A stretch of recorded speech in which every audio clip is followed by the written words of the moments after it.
Hello everyone, my name is Alexander Novitsky, and the company that I'll be presenting for a policymaker is on Electronic Arts Inc. So to go over some of the talking points, we're going to be looking at a company description of Electronic Arts, looking at the video game industry, looking at federal interaction with Electronic Arts and the government, looking at an interaction between Electronic Arts and the California Assembly, and lastly, looking at a litigation involving loot boxes. So, the company was founded in 1982 in Redwood City, California, as an early entrant into the video game market.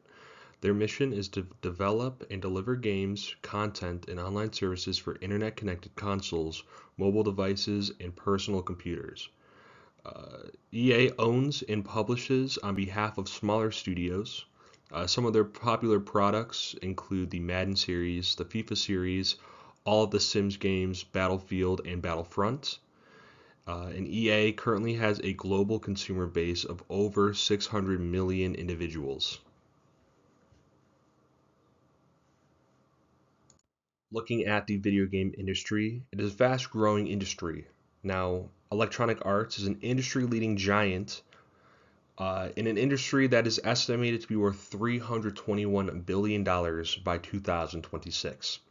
Now, some industry rivals of Electronic Arts include Sony Interactive and their PlayStation games, Microsoft's Xbox Studios, 2K Games, and Tencent.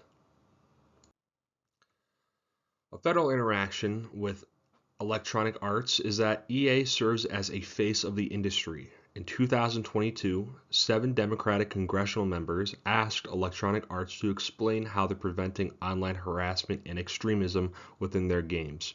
Additionally, the federal government also asked other video game publishers and producers the same question. Harassment and extremism is present across many different video games, and so a resolution that EA told Congress that they currently have in place is an in-game reporting system that allows players to report infractions against their terms of service to Electronic Arts, in which Electronic Arts will be able to review those reports and take action against the individual who that report is being filed on behalf of.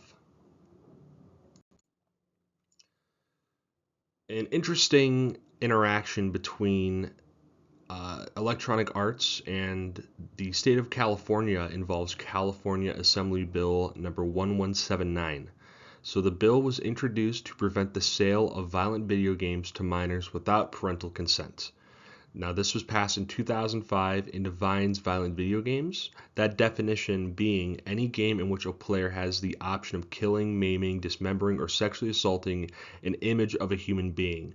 Many different games that Electronic Arts produces, such as the Battlefront and Battlefield games, allow for players to fight and kill other players in that game. Those games would then fall under California Assembly Bill number 1179, and anyone under the age of 18 would be unable to purchase those games without a parent present. Another interesting interaction between Electronic Arts and the government involves a loot box litigation. So in 2020, a class action lawsuit was filed against Electronic Arts, claiming that EA was encouraging the purchasing of loot boxes by changing in-game stats. Now, what I mean by that is they would go in and change how good different items in a game would be to improve their pay-to-win model. So essentially, players would buy these loot boxes, that being the pay aspect, to get better players or items or whatever other thing that they're gambling for in these games to have a better chance at winning the game and beating out other players. Now, many states and countries consider this gambling. The Netherlands charged Electronic Arts 10 million euros for a similar litigation. Now, the issue with loot boxes are that it's a chance and not a guarantee to get an upgraded item. So that is why it is considered gambling by many different entities. Now, EA was able to provide technical data on the stat changes that were being made, and therefore, within the litigation filings, they were ruled not guilty. Now, thank you everyone for listening to my presentation about electronic arts and some of the interesting interactions that they have with the different government.